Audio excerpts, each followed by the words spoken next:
Pledge of allegiance. Pledge allegiance to the flag of the United Flag States of of the America, United States of to the America, republic for which it and to the stands, republic for which it stands, under God, one nation, indivisible, under God, with indivisible, justice for all. with liberty. Joanne, you and may want to justice mute for your microphone. all. Okay,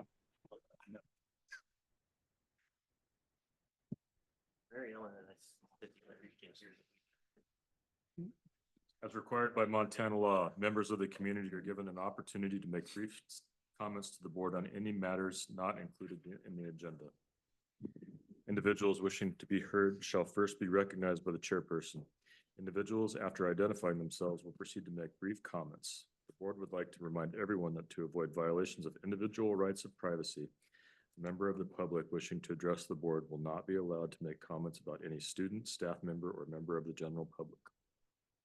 No action may be taken on any matter discussed during the public comment portion of the meeting until such time as the matter is specifically noticed on an agenda and the public has been allowed the opportunity to comment. Do we have any public comment on a non-agenda item? Seeing none, we move forward with the first item on our agenda, the personnel resolution. Looks like we have some new hires. Dee Dee, do you want to say anything about this? Other than it's a good time to do this before the next board meeting. Yeah, it's just a consent agenda item, so we just need a motion. It was convenient for us to slide it in. Do we have a motion to begin? A motion to approve the consent Motion to agenda move item. I move to approve the consent agenda item. A second. We have a motion and a second. Do we have any public comment? Hearing none, it comes back to the board. Do we have any board comment? These are all just hires, right? There's Mhm. nothing. Okay, any further questions? All those in favor of approving the consent agenda, say aye. Aye. Aye. aye. All opposed, same sign. Motion carries 5-0. Thank you. New business. We need to appoint our new trustee officially. I move to appoint Joanne Nordhagen as trustee to fill the vacant position on the board until May 2025. I second. We have a motion and a second. Do we have any public comment? Hearing none, it comes back to the board. Any board comment? Question? Is everything that she has voted on invalidated? No. Okay. Why? Because her vote didn't make a difference in how it went. Is that the only reason? I don't know. We didn't ask that. Did you ask that question? But it wouldn't have made a difference. Okay. Yep. For free. No. Okay. Okay. So I believe we need to do this on a person by person basis. We just go through, start with Rocky. I agree. Yes. So it would, I guess the motion was to approve Joanne Nordhagen as to fill the the vacant trustee position. So I approve. Aye. aye, Is that- that's enough. We have a motion in favor 4-0 of approving Joanne, and hopefully that satisfies the public in terms of transparency.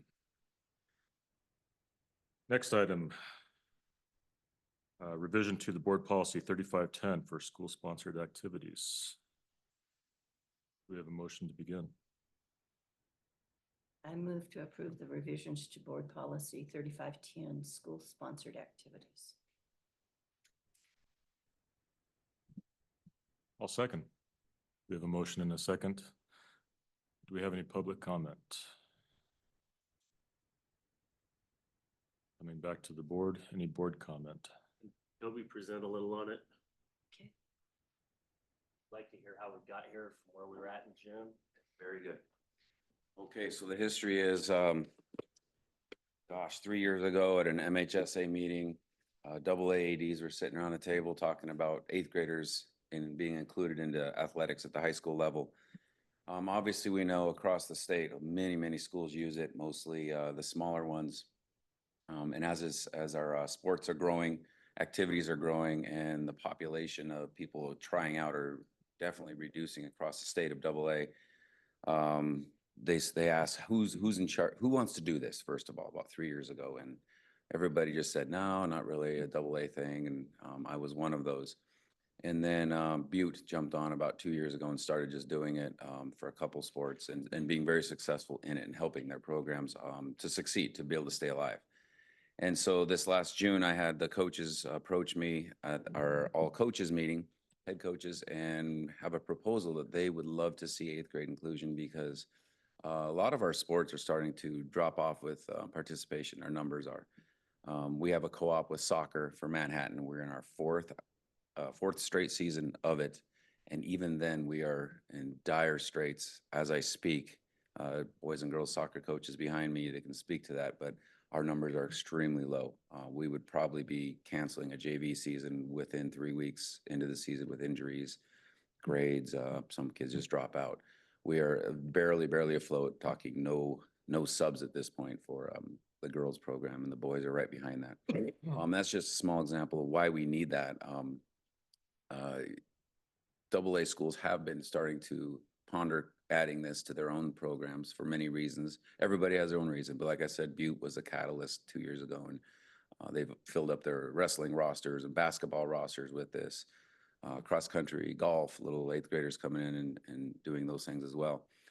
So how we got here was I support 100% everything my coaches bring to me because they are on the forefront of everything. They are always feeling the push, the vibe from the community, the kids. They understand everything that's happening in their programs, the goods, the bads, and the uglies. And I told them I would support this on this. It is something MHSA allows. We just, as a school district, need to create a policy in line with our values and what's best for our kids. And so that is what this is in front of us, is a policy that Trey and I worked quite a bit on it. Thanks for your help with that. In terms of making something that aligns with a AA school, our numbers were bolstered a little higher for the percentage in order to add more because we do have more kids than some schools. But how we got here is we have a need. There is a need for eighth graders to come up and help in certain areas for our athletics and activities programs. We do have some good numbers. I know on the back page of the proposed policy. If anybody has any questions about that, I'd be happy to answer those. Yeah, wrestling was the first one that came. And I see the wrestling coach here is, so 24.5 sounds, I get it, but what if you have like, is the intent to fill up so you can fill the smaller ways? You have 18 kids between, 120 and 160. Are you trying to fill the gaps on the bottom, or where we have to forfeit a 105? That number doesn't let you do that because you could pretty easily get to a high school program that had 24.5. So that's per program, per JV, per varsity. So we have 14 weight classes. And if that's, and that's bare minimum, that's one wrestler per weight class. Every year pull up wrestlers to fill up JV. It looks like it, because our numbers are not that high. Right. You against some other AAs, they're up in the high 50s to 60s for their program, which wouldn't even be a consideration according to our numbers. We're not even close to something like that. Our girls program is very, very vital, relying on eighth grade participation as well. They had 7 the first year, and I believe 10 this last year, and they're entering our third year as a girls wrestling program. So we're not even filling those 14 weight classes, even close. It looks like most schools don't. What's that? It looks like most schools don't. There's a couple of traditional powerhouses, but when you watch, Yeah. there's always buys. Yeah. So you'd edit everything. Got to be girls too. Every girls wrestling, you pull up people. Yeah. So it'd just be normal from now on to have eighth graders in both of those. Until our numbers are just off the charts. Yeah. How much interest do you have for Manhattan in the co-op for girls soccer this year, Toby? You know how many? Girls soccer, we had 2. Is that correct? Boys soccer, 0. Okay. And I don't believe we had any last year either. Boys soccer. Couple homeschoolers. What are your numbers for soccer this year? Boys side, we're looking at 26 right now. Okay. Girls? Eligible 22, 23 on paper. We have 1 athlete who's academic. Okay.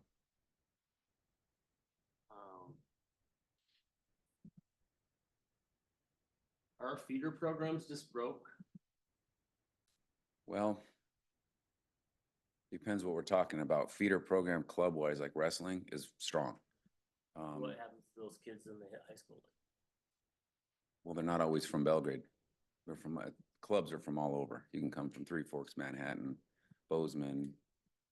And if your club is stronger, people want to be part of that, but then they dissipate into their high schools and they disappear, kind of get absorbed throughout the county. Sure can. Come on up, Bryce. Yeah, you run a successful club. Why don't we have weight classes full? My name is Bryce Weatherston, wrestling coach, just finished up 4th season, going into my 5th season this year. So as you guys can imagine, you know, wrestling's a super demanding sport. I've never tried to take an easy road with those kids.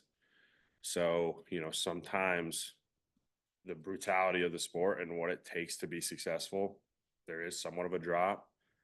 Since I came in, the feeder programs prior to this were pretty non-existent. There's Belgrade Wrestling Club, who's done a great job in the past, but like when I came in, numbers, you know, they weren't really focusing much on little guy anymore, and we're all moving in the right direction. Last year, we tried to like reestablish our club, and it's only going to improve moving forward. You know, we got better coaches in the Valley now, Jarrett Dagan and them. They run Big Game Wrestling Club as well. So, I mean, we're going to continue to see success. I think the only thing that I would have liked to add when we were talking previously about weight classes and bringing up 8th graders every year, for me, it's not just to fill a weight. We've had individuals that have maintained those weight classes, but a good example would be last year, our AA coaches, we all met, we all agreed on what policies we wanted moving forward. And I thought we were all good. We switched to 14 weight classes. We bumped up the minimum weight, and then all of a sudden things get voted on, and they go, our AA representative, Nate Lazovich, goes and he meets with the Class A and the Class BC. And then all of a sudden these new weight classes come out, and it's actually lower weight classes than what we proposed as a AA. And the reason is, you know, those A, B, C, every school, including everyone minus, you know, AA and the exception of Butte, they all want to keep those lower weight classes for their 8th graders. So it kind of puts us in a bad spot too, where, you know, we're sitting here in hopes that our weight classes are increasing. Instead, you know, they're maintaining these lower weights because AA is getting outvoted by A and BC to keep, you know, a lower weight class for their 8th graders. But I mean, for me, like this would, you know, I'm always for opportunities. And for me, this is like a big opportunity for our kids.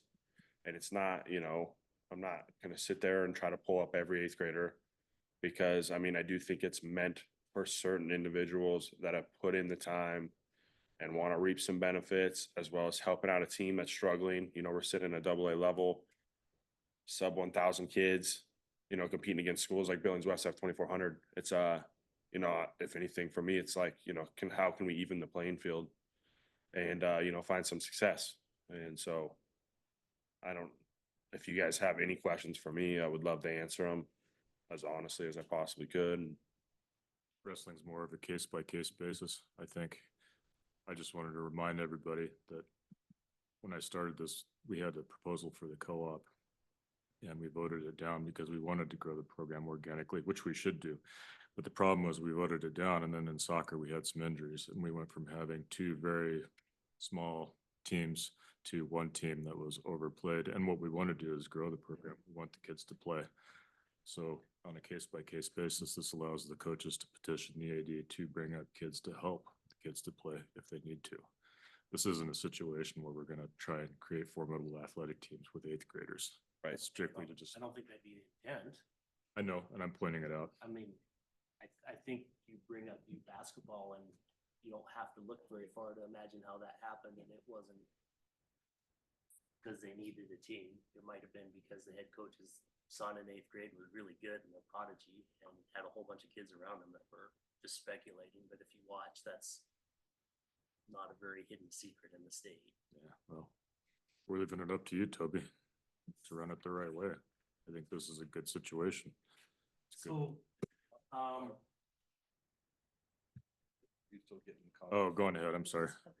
Oh, this is public I comment. had another question for Toby. Okay. If, so eligibility wise, you have a, basketball, you don't have a full eighth grade or a full girls freshman team, full girls out of eighth grade, are they eligible to play eighth grade or they only play in high school?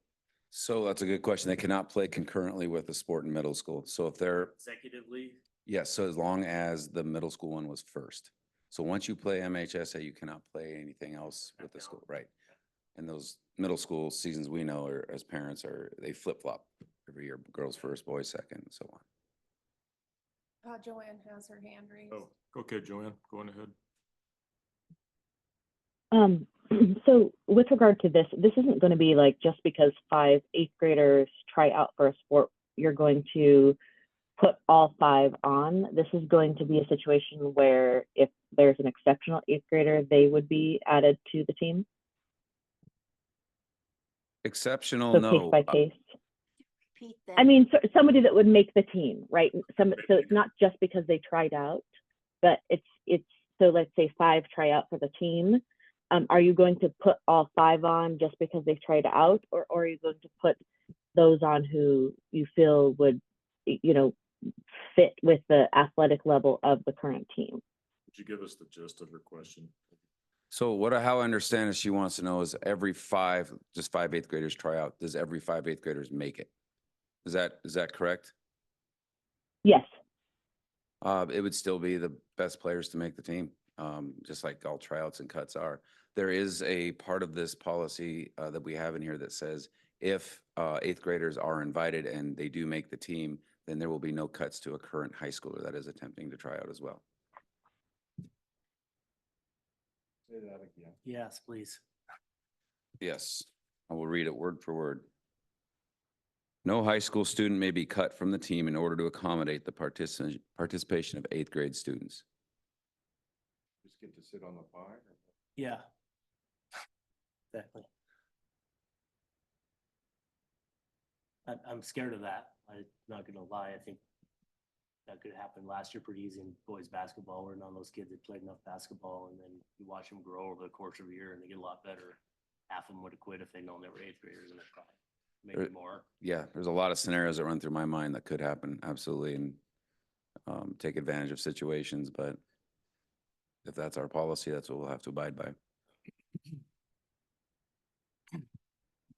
Well, I think that's up for discussion, right? I mean, there are different ways of looking at this. You can say that if I'm a 9th grader and I want to start a new sport, or I'm not very adept at that sport, by allowing 8th graders in, now my chances of trying a new sport are none. So I think that would be the reason we would have something like that in. We don't have to. There, there No, I could be think- nothing in there that protects high school kids from us, fielding a number of 8th graders that would cause them to. Yeah, I just worry about it. It's also at the kids level I worry about a little bit, because I know the kids, be it for good reasons or bad reasons, walk around and tell the other kids in the school don't bother trying out this year because the coach already knows who's going to play. That's very common. Yep. And I know it's tough. I think I just want to add one thing, Mike. It's really to be used when there's not enough participants. So it's not, I don't think we'd ever be in a situation where we wouldn't have enough participants for varsity basketball. Based off our 9 to 12 students. That'd be fair, Toby? Yeah, we're supposed to be at 8.75 participants per team, so per freshman, sophomore, JV So varsity. it would be, unless we didn't have enough kids to come out to to play varsity JV, we wouldn't even, that's the only time we would consider them. Yeah. So we have enough kids, they're not even on the table for discussion. Correct. 35 is the minimum to field a full team. And so if 36 came out, there's more than enough, and 8th graders would not be included in that particular, well, basketball would be perfect, 'cause that's 5 per team per grade level. Joanne, do you still have your hand raised or to talk, or is it just still raised? I forgot to put it down. When it comes back to the trustees, it hasn't come back to the trustees. Is there any other public comment or questions? Quick comment? Okay, I guess it comes back to the board. You might as well stay up there, Toby. I think Mary Ellen has a question for you. Yoo-hoo. As I look at the sports, there's no way in the world that a cheerleader, an eighth grade cheerleader should be on a high school, in Yeah. my estimation. So is there any way that we can lop off some of those sports legally? I Yeah, feel like, I actually have that same question as Mary. I apologize. You know, UCA and NCA, the United Cheerleading Association and the National Cheerleading Association, I coached for several years, and I do have a concern about cheerleading in particular, just with, you know, age and body type of, you know, an eighth grader participating in a sport with, you know, like a senior, for instance. That was one of my concerns. Similarly, do we have to do all sports? Can we choose some sports to whittle down? Were you able to hear that, Mary Ellen? So I think the gist of Joanne's question was, can we do this on an item by item basis, right? Could we just say these are the sports that we need right now and add them? Does that sound right, Joanne? Yes. Okay, thank you. Does that make sense? Do we need to do all of these right now? Could we just say we want to approve it for soccer and wrestling, for example? You probably have to be pretty careful. You could do those two because you could balance them and you'd Right. probably achieve your Title IX that way because they have boys and girls both. But does that question just matter to cheerleading? Because that's one of the things I'd asked. I don't think the intent of this was to be a widespread use thing like it's being used when MHSA did it either. I think their intent was to have Melrose be able to field the basketball team. I don't think it was for everybody to play up around the state to fill every roster. And I get like a prepubescent boy thrown in the back of a bus and high schoolers, like, yeah, the coach, you guys can say you have all the control in the world. I guarantee you guys don't know what's going on in the back of all the buses. Listen to my kids at home, there's not a chance. No, just that's concerning. Yeah, it's the emotional place that a eighth grade boy is in is way, way different than a senior. I mean, we've had questions about freshmen riding on the same bus, and now we drop it down. To eighth graders. It's concerning. And I'm sympathetic to it. I'd love ours. I've supported sports as much, if not more than anybody on the board, but this just doesn't, it scares me. I don't think you feel good about it. Well, I think the other thing is you look at what sports is to these kids. Okay, take for an example a ninth grader. Maybe they're not particularly great at a sport. My son was like 5 foot tall and was shorter than his mom. He was a swimmer. He barely made the swim team as a freshman. By the time he was a senior, he won the state freestyle on the 100 meter. At that point, he was 6'2". Kids are in a very emotional and physical changing period. And so there's always this thing going on, but if they don't get the opportunity to be there, if that is taken away from them somehow because of some of the things that we've just talked about, I think they miss some. And yeah, my son was 5 foot tall. He was stuffed in more than a few lockers. He was picked on in the back of the bus. This is a reality. Some of that's, you can't control that. You know, you can't be the big bad parent to come in and help the kid out on those kinds of things. Hopefully there's coaches out here that can shed some light on that, but still, this is all part of the process. And I think it's important that freshmen get their opportunity, that they're not replaced by somebody else. It's not as important to me personally that the teams are better necessarily as it is that the kids that we put in those teams are developed correctly, mentally and physically, and feel like they can succeed. And so for me, it's important that you maintain that. We've got a school that's got 1,000 kids thereabouts. You can't tell me we can't find, if you've got the right feeder programs, that we can't find kids that want to be a part of these things. Now, maybe because of the wrestling situation where you have schools adding lower size, lower weight brackets, that's an issue for you. But you don't, for me at least, that's a minor issue compared to the risk you're going to bringing 8th graders up. So I'm not convinced at this point that makes sense. I guess I see it a little differently. That's an individual standpoint. So I would assume that if there's a swimming, 100-meter, and we had a freshman who swam the 100-meter, they would get that opportunity. They would. Versus bringing up an 8th grader who could potentially take that spot. For a team sport, you can't field a basketball team with 3 players. So you'd need to bring up some 8th graders. There is potential. Please answer honestly that if you had a better 8th grader than some of the freshmen, they would get more playing time, right?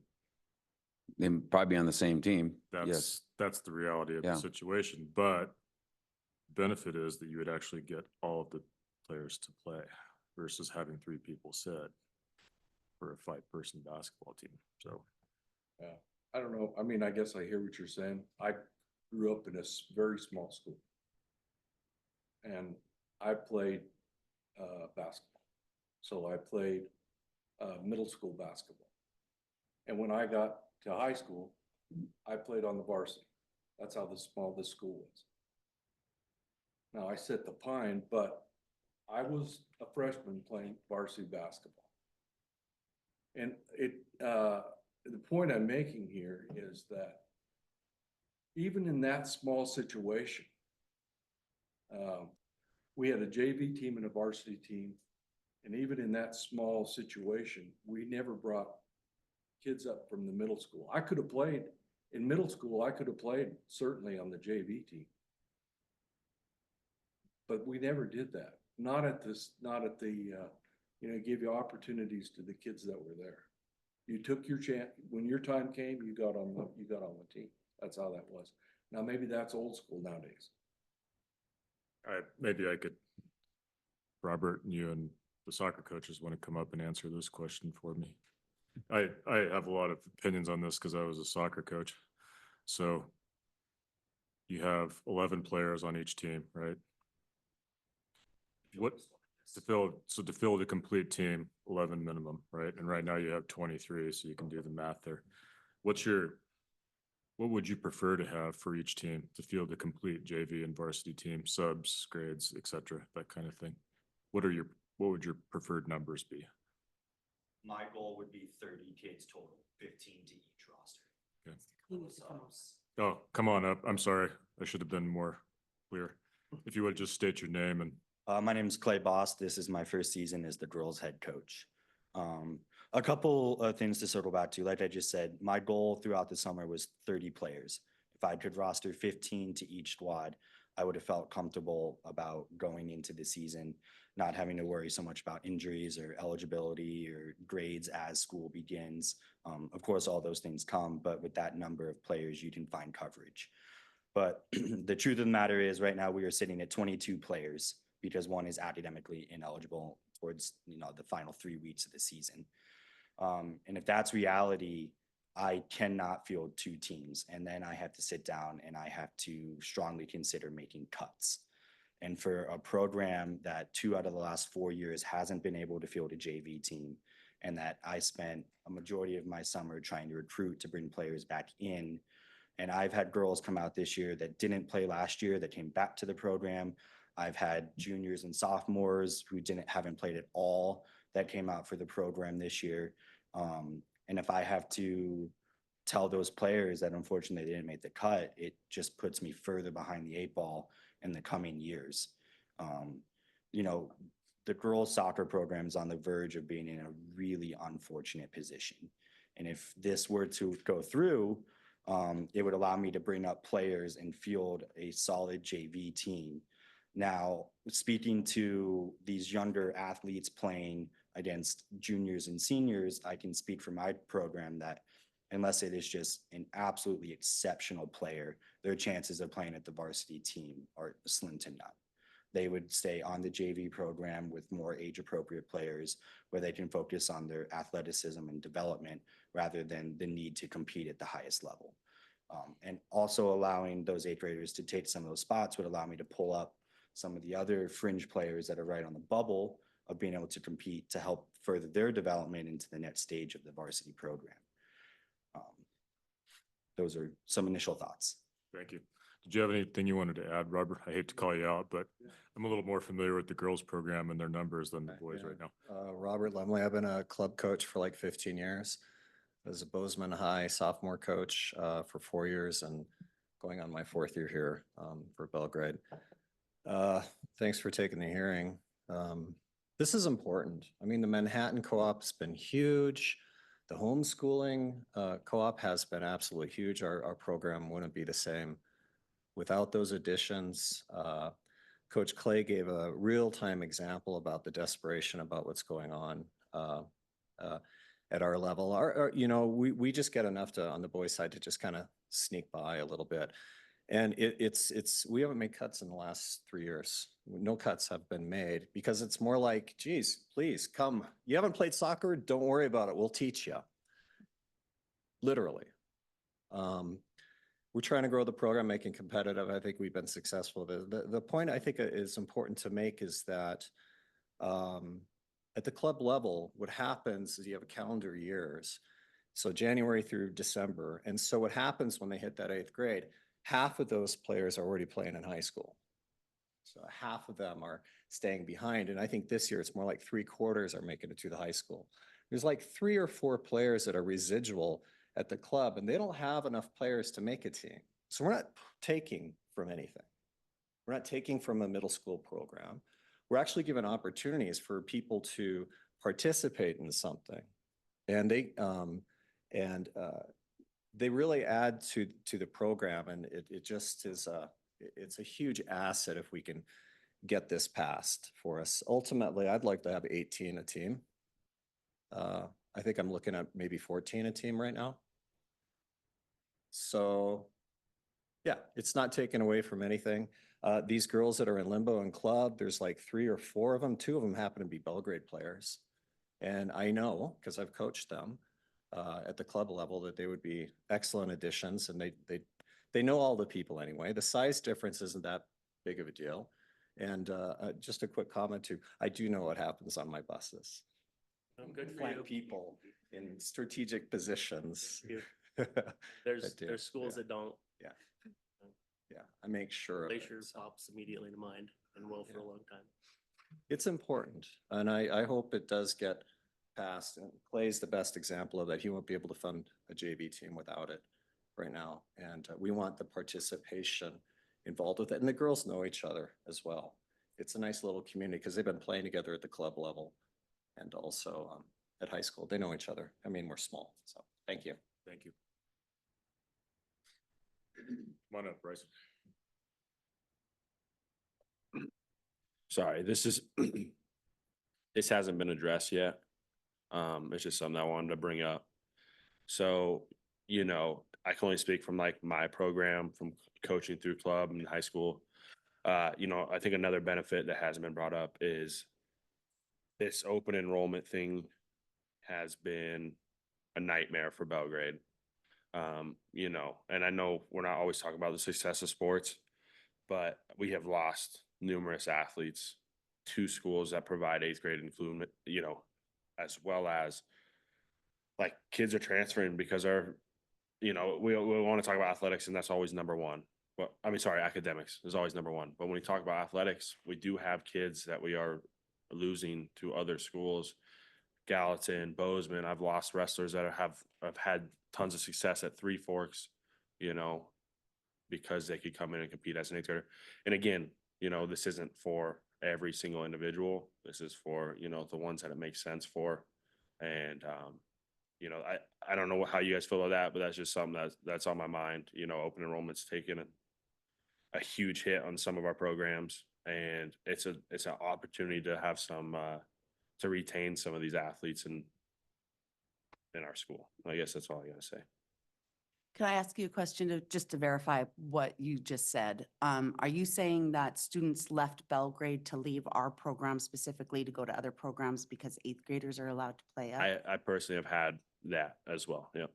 So in my opinion, that means that those student athletes don't feel like they're getting what they need from the coach and from the program here. So that they're saying that they would rather go play at another school. From policies here, right? Just because we don't have eighth grade inclusion.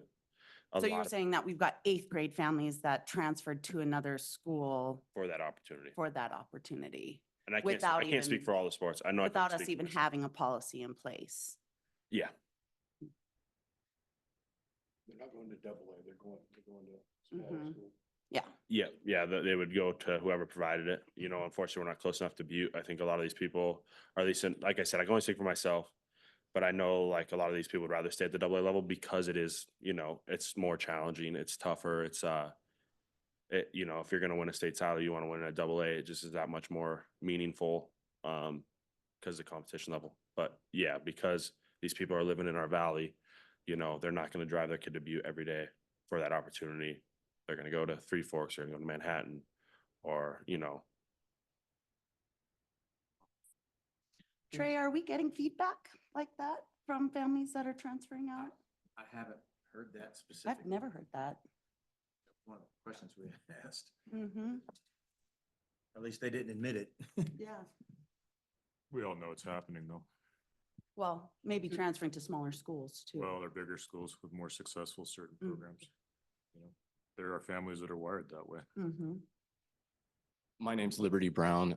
My daughter is currently attending Belgrade High School, and I just wanted to speak to this as a parent. From a parent standpoint anyway.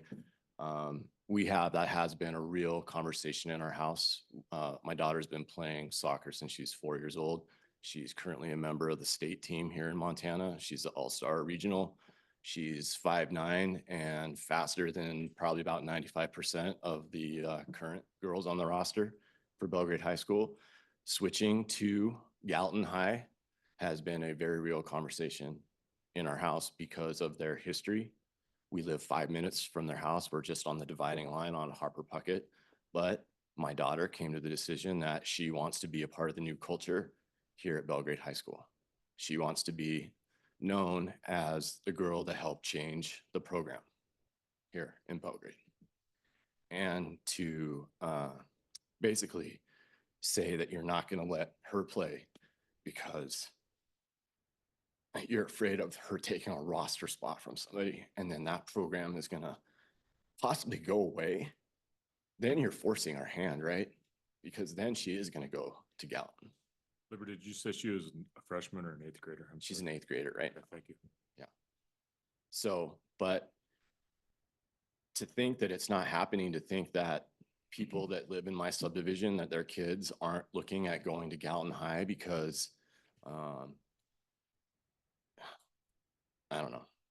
It's kind of frustrating to sit back here and to hear people talk about all the what ifs could happen. As a parent, I think we've all thought about what the what ifs mean. And it's the parent's decision, if this policy were to go forward, whether or not we think that our girl is ready. And in my situation, and I know every other parent that's sitting back here in their situation as well, they're ready. I can guarantee you that. Thank you. Oh, come on up. I'm sorry. You would just state your name. My name is Brandy Wheeler. I also have an eighth grade daughter. who has been playing the sport since she was knee high to a grasshopper. And I know as a bus driver also, I do know the fact that yes, things happen on the bus. You do the best you can. And it is a coach's job to keep an eye on the team. It is also the bus driver's job to keep an eye on everybody on the bus. We do the best we can, but if you do not pass this with the idea that you are worried about these 8th graders whose parents have willingly said, I'm okay with my kid trying out, I'm okay with my kid doing this, you are hurting this school district. There is a policy and there is stuff through the general fund thing that certain kids can't try out for certain sports because we can fill the roster, because we can do this. You can't put an 8th grader in and do this to take this person's position. That is a policy. That's not our policy. It is like a state policy and regulations. My husband and I have looked them up. So there are things out there to protect the older kids from the 8th graders. The biggest thing is giving those 8th graders and giving actually the high school a chance to do the sport that they want to do and that they have worked so hard to do would be amazing. I'd hate to see Clay have to cut a bunch of girls because he can't fill the roster. And all you guys had to do was say yes, and the parents say yes, that it's okay for my daughter or my son to come up and help the team, not take over the team, not take anybody's position, but to be there to help, be there as the backup. Because if my daughter practices every practice and sits on the bench the whole time, that's not the point. The point is the rest of the players who actually play are there and she's supporting them with every breath of her being. And my daughter is ready. She has been conditioning since we first heard that this was even a possibility. She's been conditioning mom and dad too. We've been out running with her and doing stuff with her. And regardless, if you guys let this happen or not, she's going to keep conditioning and she's going to keep going because she wants to play this sport. And if this sport dies because we don't do this, you've just completely killed her dream of ever playing any sport in the future because this is her sport. I don't know. I believe as a parent, my daughter's ready. And I think it's up to the parents to say, yes, my kid is ready. If you guys say yes, we're willing to let this happen. Thank you. Any other public or? I have a question. Oh, sure. Go ahead, Rocky. That's okay. I'd like to hear from Shanna a little bit about the schedules on how these schedules fit together, high school schedules and the middle school schedules. And, you got practices, the school schedules are not exactly the same. So is that going to be a problem? The schedule shouldn't be a problem, although we're on the block schedule at the high school. The middle school, if 8th graders were to participate, would be released when necessary according to the middle school schedule. And the middle school's also out at the same time as the high school. So that wouldn't impact practice time depending on where they were practicing. About travel and stuff like It would be the same thing. It would be if 8th graders were to participate, they would be released per the middle school schedule as not to disrupt their day anymore. And same with the high school. So if bus departure was at 1 o'clock, that's right at the end of our lunch hour and close to the middle school. It's a good question, Rocky. Does that? Yeah, that's right. Okay. Any other questions? Oh, come on up. You would please state your name. Morning all, my name's Jason Wheeler, the other half. My daughter has condition. She has taken camps. She's been so singularly focused on the potential of her as an 8th grader making the soccer team. She has no aspirations of making varsity. She's an eighth grader. She knows her place as far as where on the team that she could make. But one of the biggest things that I've seen in the schools and in the community is that change of culture. The excitement of having Coach Boast here, excitement of having Coach Slough here. There is a palpable excitement in this town. Now, where numbers are down, I remember a few years ago, well, quite a few years ago, Belgrade was the soccer team in the state. We had a very excellent couple years where we dominated this state. And that was a single A. I think that we have that opportunity now. My daughter did do the summer camp with the high school, and I watched part of that camp. I was just kind of wondering, how's she going to do against the bigger kids? And funny story, I was watching her, they were doing a scrimmage, and my daughter's 5'4", 110. She's not real big. One of the older girls, a little bigger than her, started pushing. And my daughter dropped her shoulder and laid that girl out. Now, it was legal, but it was okay. I feel better now that she can handle herself in that situation. My thought is if she played 20 minutes the whole season as a JV player, that's a huge accomplishment. No aspirations of beating a freshman out. That's not right, in my opinion, unless she is that much better. But the opportunity to become part of the program earlier, the opportunity to practice with these kids, the opportunity to learn the system a year earlier. So by the time that her and her class are 11th, 12th grade, we're back to dominating in Belgrade. We're back to a team that people are afraid to come and play. Bozeman does not want to come 8 miles west because they know they're going to get beat. So that's my thoughts on this, is that we have an opportunity, you all have an opportunity now to possibly make a change that could have really positive ramifications in the next 4, 5, 10 years. Thank you. I have another question. Does junior high have a soccer team? They No? don't. They have, we had a parent 3 years ago just start, it's not even, it's organized, they call it a club, and it's organized because he's there with some high school seniors that will come and help out. And he has like our leftover soccer balls, leftover pennies that he puts them on. And I think the first day he did it, he had around 40 kids come out. There's a lot of interest in the middle school, 5th through 8th grade, by the way. But they would walk over in the spring when we're not having soccer and just, I think it was Monday, Wednesday, Fridays for about 2 hours and learn soccer, play soccer. And that's based upon a volunteer. There's no paid stipend for it. It's just a kindness of his heart. Is everything in the state aimed at club ball and soccer? 'Cause it seems like it's just a totally different than everything else. I don't know a middle school that has a organized soccer program. Yes.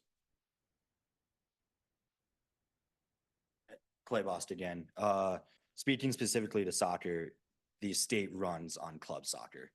And Belgrade hasn't had a organized club competitive team in the better part of a decade. It disbanded when I was a player.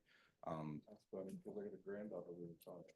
Sorry? I see, that's funny. I have a granddaughter that's been on a club team. She lives in Belgrade for the last 3 or 4 years.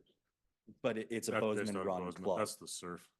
Montana Surf or Gallatin Elite, which are both Bozeman based clubs.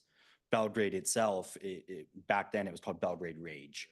I actually coached for that, and I'll be honest with you, like everything is skewed towards Bozeman and the club scene. That was going to Be be my very next frank, point. like- Even Jordan, my assistant coach, Jordan Schlatt, we played together for Belgrade Rage, and to be honest, we weren't very good. And it was hard seasons where we had to travel long distances, and it disbanded, and then those players joined what was then Bozeman Blitz and is now Montana Surf. And it's a feeder problem in Belgrade specifically, that our soccer athletes, if they want high-level coaching, high-level play, that they have to go to Bozeman to get it, and they have to pay a good portion of money to do it. Registration fees, uniforms, travel, tournament costs, all these other things.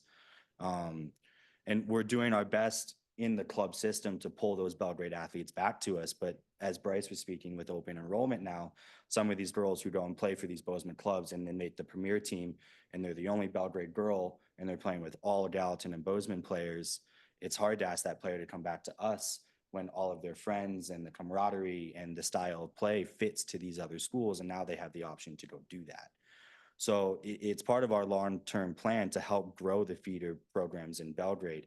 And a great fundamental building block of that would to be allow the 8th graders to come to us a year early so they can see our program, see our culture, see our style of play. And we're that much closer to having them come back for the other 4 years that they can play. Thank you. Leslie? Leslie Atkinson. My question is more from a parental perspective, and I'm hoping that Toby can give some insight to this.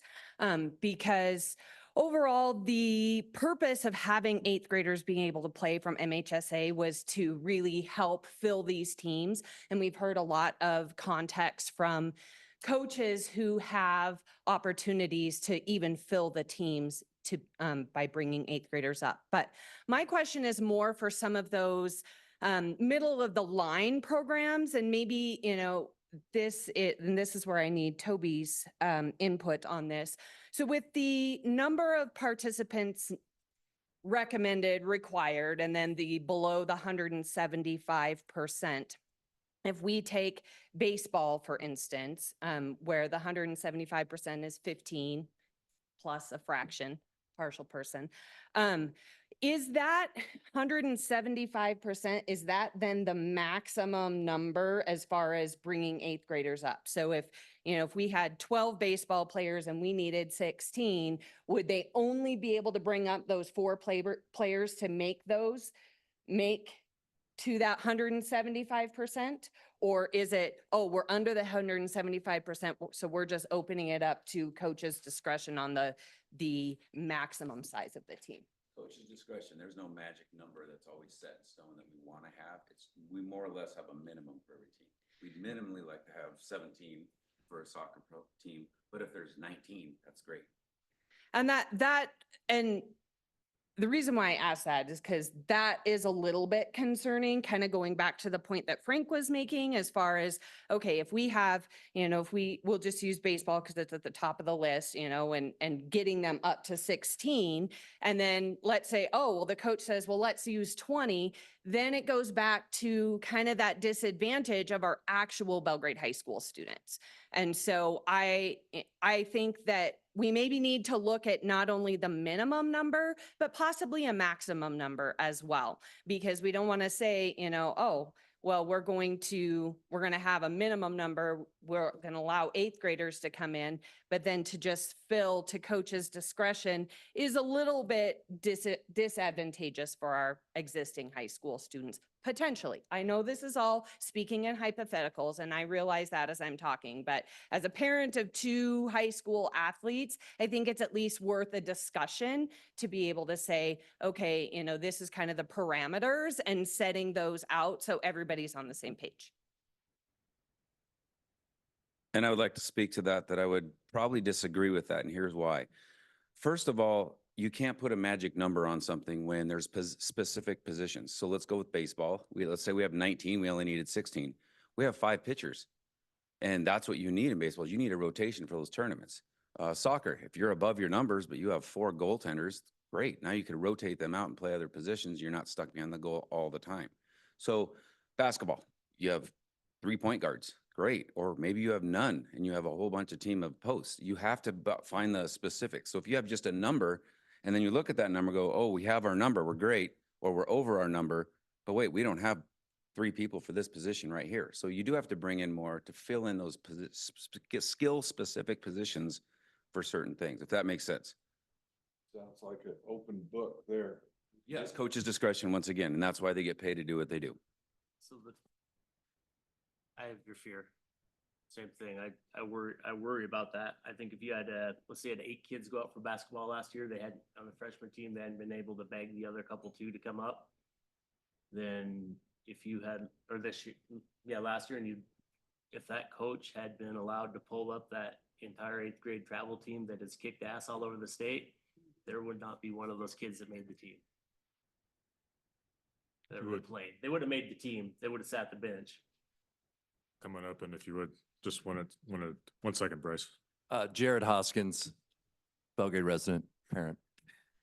I just want to clarify, because maybe I'm missing something on the policy that's proposed, just to get back to the actual vote here. Let's use basketball as an example. So I'm seeing, and Toby, correct me if I'm wrong here, but so 8.75. So let's take your freshman team example, right? Yeah, 8 kids showed up. Yeah, let's assume there's 8 kids, current freshmen at Belgrade High, right, that show up. An 8th grader couldn't be invited. Would be. Would be, Under the 8.75. Oh, and it okay, would be so, the coach's discretion as to how many came up. okay, Could've so been let's change that. Let's say there's 9 freshmen that try out for the freshman team over the 8.75. Okay. Would an 8th grader have the ability to try out for that freshman team? So you would have the 8.75 times 4. Those numbers must reach the program. Gotcha. Does that make sense? So if Which we is had 35, right? 32. 8.75 times 4 is 35. Oh, 9 times, yeah, it'd be 35, 36. So let's say you had, This is by program. Yeah, and that's where the coach's discretion comes in. So we're back to program coach's discretion. So we're where we were in June, just with a different Right. facade on top of it. That was not the intent when, because it was designed by team, not by program. So because you have some, to just take soccer, for example, you have 11 on a team. Well, some are playing like this, both sides of the fence, right? They swing. And so I think at some point, it's not the coach's discretion. It would be Shanna, Toby, Trey, and Dee Dee saying, hey, this is an example where we might want to consider 8th graders and look at the program total because we need kids to swing back and forth. But for basketball, I think it's pretty cut and dry. You don't have, if you're trying to make, you can't make a team. I can't make a team. I can't make a freshman team. I can't make a JV team. I can't make a varsity team, which I don't ever see us having issues with. I think it'd be probably more the freshman team. So if we only have 9 kids come out for freshman basketball, then that's our team. We got 9 kids. If we have 8, then we can consider 8th graders for the freshman team. So if we have enough kids for varsity, we don't need to consider varsity 8th graders, then we got our varsity team set. But it would be by team.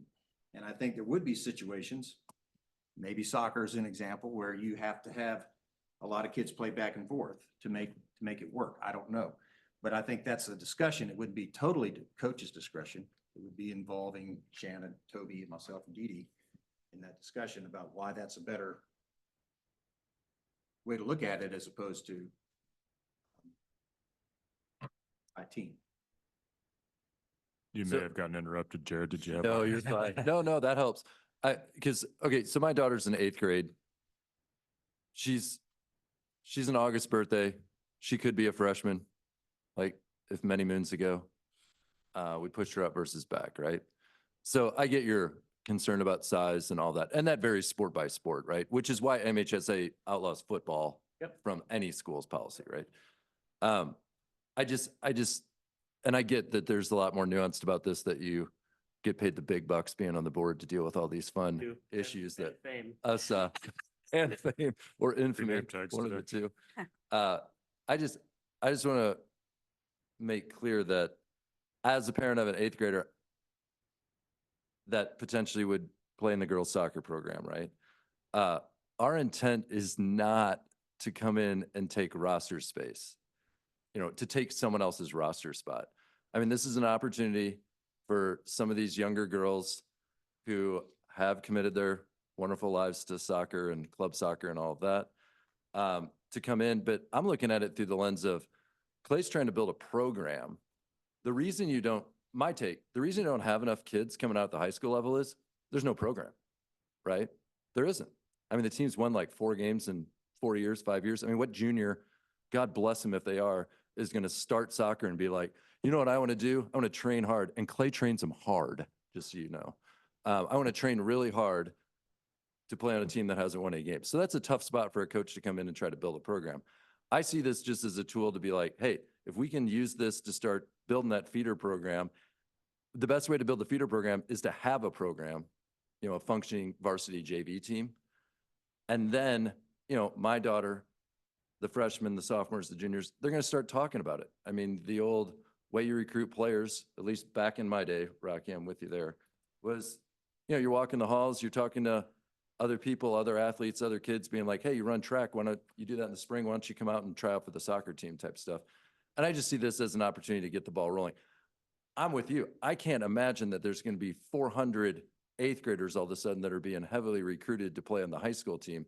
I do think your natural size maturity level is going to prevent a lot of that from happening in most sports. But I don't want to see this soccer program and this wrestling program, now that I find out, like, go under in this town or continue this bleed for years to come. If there's one tool, one tiny little tool that can be used, and that is have 3 or 4 kids who are a year younger or a grade younger come in and fill some open spots. So, thank you. I have some questions, but I'm waiting for it to come back to. Yeah. the truck- Okay. You have to Yeah, sorry. Shut it down and. Yeah, we're gonna have to shut, I know how it tends to get out of order. I think it was absolutely fine. Yeah, it usually is. Typically, once we're done with community comment, we shut it down, but I haven't been enforcing that. So I guess it should come back to the board, Mary Ellen. And now we're done with community comment officially. Okay, thank you. Unless we ask them a question. All right. My question is for Trey and Dee Dee. Looking at the policy, you've only changed 3B. And it says the superintendent will develop guidelines for implementation for 8th grade students in participation. You gave us the guidelines. Who developed those guidelines? Trey and Toby were the ones who worked on it primarily.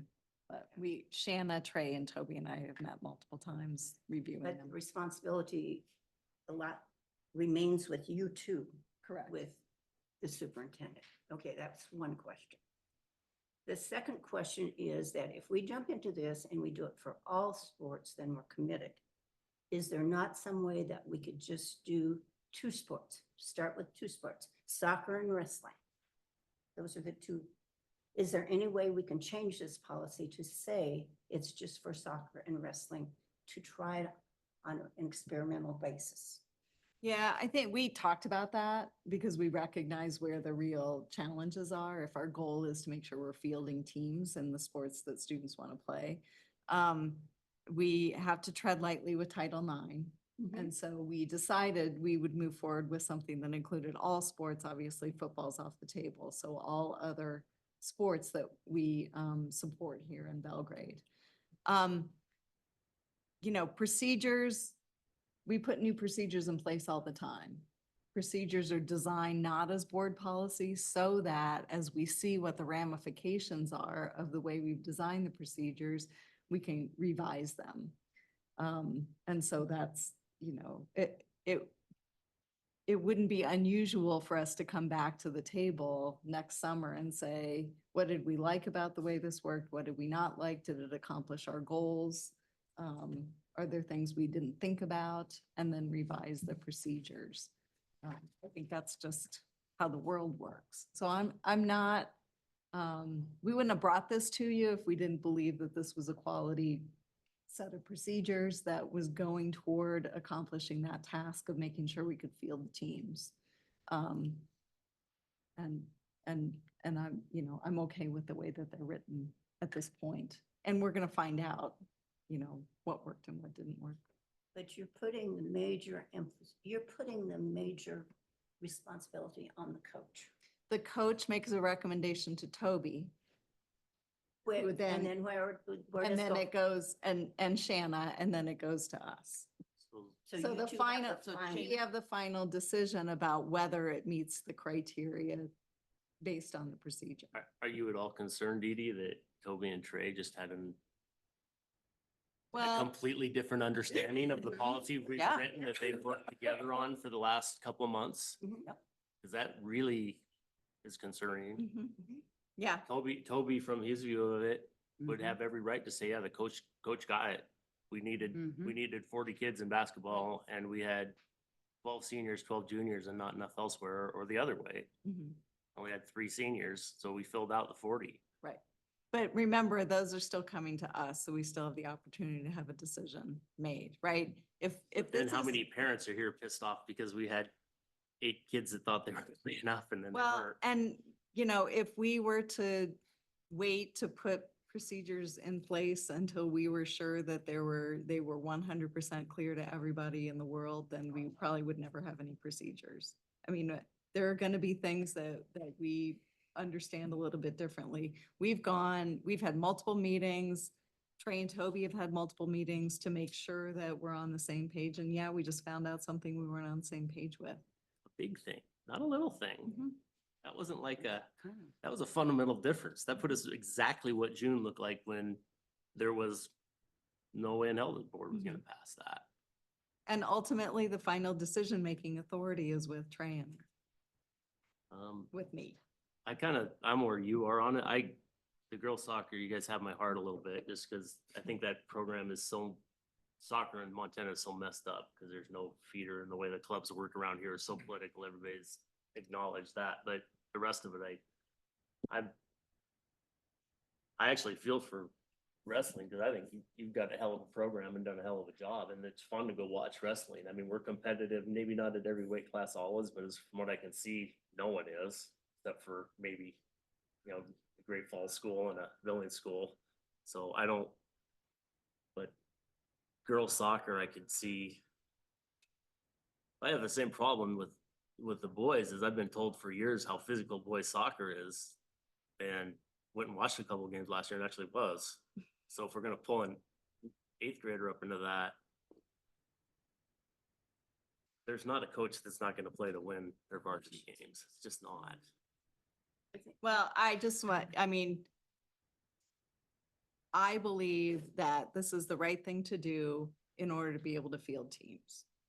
And so we've created a procedure that we think will work. And we'll have to make adjustments to it if it doesn't. I have a question. This affects 8th graders. Mhm. Why do we have nobody here from the middle school here to speak on behalf of the 8th grade programs? There's no 8th grade soccer program. I know, but this isn't just soccer. We just verified that we're not just talking about soccer. We've got nobody, I know that our athletic director's time has been cut down to a class period at the middle school. But again, we don't have anybody here from the middle school. Is there a reason why? Were we let know or notified of why nobody decided to come? Okay. I just think it's important that we're getting all sides of this, because what happens to those feeder programs? We've talked about this a lot since I've joined the board, is what happens if we then deplete our feeder program? How many kids are actually a part of those programs that we pull from that, and then those teams don't have enough?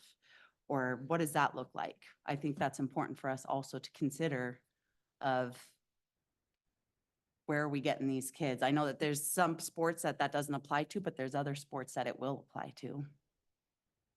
I guess. I feel like we're trying to over mathematically protect ourselves from this. As a board member, I put Dee Dee and Trey in their position to make these decisions, and Toby as well. My priorities for sports are you play your high school kids who come out, we accommodate other high school kids from a co-op, and if we need 8th graders to bring up and field a compete team, that's what we do. Those are your priorities. I expect you to follow them. I believe you agree with me. And if you didn't, if any of us heard that this was not being followed, or we were trying to field a team that would dominate with 8th graders, you'd hear an earful from me. At some point, we have to trust our administrators to give our kids time and the opportunity to play, and this is what we have. I trust our administrators on almost everything. I don't trust anybody carte blanche on sports. Sports are so ridiculous. That's fair. But that's a risk you gotta take. It's come with $25 million budget, but That's a risk you have to take. how many parents do we have call out their kid because their kid legitimately skipped class or was tardy, and they'll still call in because they want them to play that day? No, they were at an appointment. I mean, come on. Sports bring out the I can tell worst you for in sure. They everybody, do. parents, coaches, fans. My kids didn't like sports. I wish we weren't in the business of sports.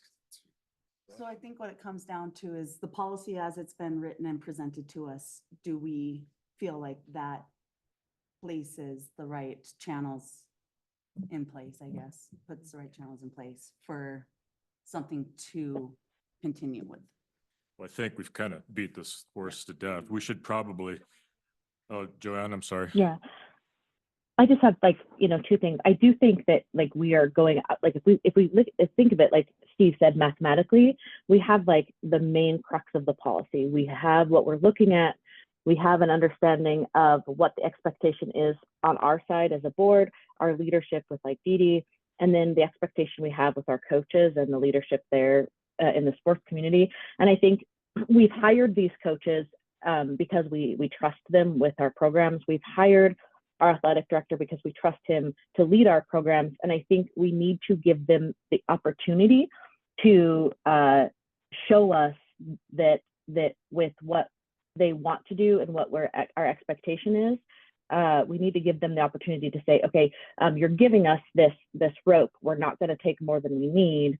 And we also need to put on the table, though, in the event we start to see this having consequences for those feeder programs or consequences for the students within, the higher level program, I think then we could pull back. But I do think because of the size of our Belgrade community, that it does behoove us to at least see where this goes with the program and look at it with what the policy is written and say, can we make this work with these, three points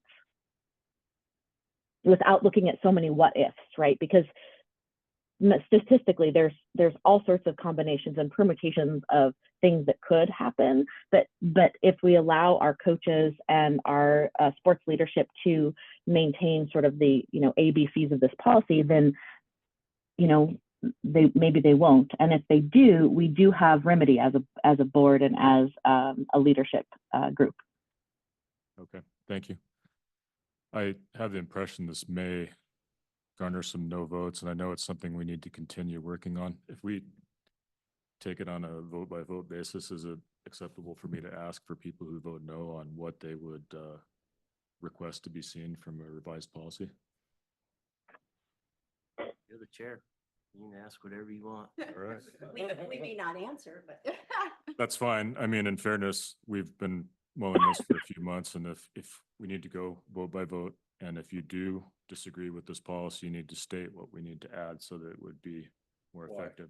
Why do I need to state that? You can ask you to. You I can have ask you to, but if you have a question or something we need to address for a follow-up, that's what we need to do now on the sake of time efficiency. Yeah, I mean, if you're asking for a vote, No, I'm not asking for any, I'm not asking for a yea or nay. I'm just saying if you decide against it, we need to know why. Call a roll call vote. Let the roll call vote, please. Would you start, Rocky? yeah, I vote no. Thank you. And my reason is because I disagree with having middle school and high school together in this. I don't think it's the values there. If we spent this much time talking about higher level education program, I'd be very excited. So I'm really, it disappoints me that we're going through this kind of gyrations to figure out whether we can bring eighth graders up into the highest. Okay, I So for appreciate that it. reason, I say no. Thank you. Mary Ellen? I say no. Thank you. Jesse? I say yes. I say yes. Frank? I say no. Joanne? I say yes. Vote fails. Or is it a tie? It's a tie. It's a tie. Tie. It fails. It fails. Mhm. Okay. So I would consider it for soccer. I'd be compelled. I need guidelines that the eighth graders aren't going to play varsity. Because that's when I start to really worry about the physical difference. Okay. And we were also looking at Joanne? Did you want to comment, please? She voted yes. Oh, I thought she had a comment. She still had her hand raised, so I No. Okay, I apologize. And I think the other question was, can we itemize this? Just do two sports? Title IX, all of that considered, not a blanket policy for every sport. That would be my suggestion, is what I'd like to see it. Thank you. Or itemized. Okay. So to reiterate, I lost count. I was trying to keep track of comments. Look at the club sports. That'd be my comment. Well- The ones in the state that are run by clubs. The point is it failed 3-3. Next item on agenda, consider approval for non-resident student attendance agreements. We have a motion to begin. Thanks, everybody. I move to approve the two non-resident students attendance agreements for the 2024-2025 school year. I'll second. We have a motion and a second. Do we have any public comment? Hearing none, it comes back to the board. Any board comment? Hearing none, comes back to a vote. All in favor of approving the non-resident student attendance agreement, say aye. Aye. Aye. All opposed, same Aye. sign. Motion carries 6-0. That's the end of our meeting. Thank you, everybody. Please don't leave until you sign a blank sheet of paper for me. I heard they're trading. I need to have Steve